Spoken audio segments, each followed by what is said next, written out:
How to make a flagstone. Nothing beats the look of flagstone in your yard.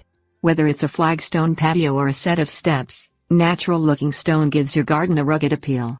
But you can avoid buying pallets of stone and the effort it takes to haul it home. You can recreate the same look by making your own flagstones, also known as hypertufa flagstones. Things you will need: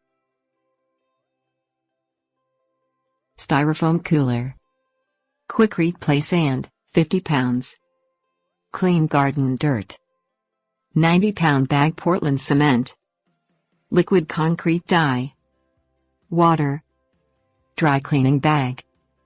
Fill a styrofoam cooler with the sand. Make a depression in the sand that's the desired size and shape of your flagstone. Cover the depression with the dry cleaning bag and smooth out any wrinkles.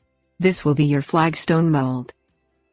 Mix 1 part Portland cement and 2 parts dirt. Mix water and liquid concrete dye. Add water mixed to cement mix and stir the two together until the mixture is the consistency of toothpaste. Press the mixture into the flagstone form. Cover with plastic and let cure and dry for 2 weeks. When the flagstone step has dried, gently pull it out of the form. It is now ready to use in your garden or patio project.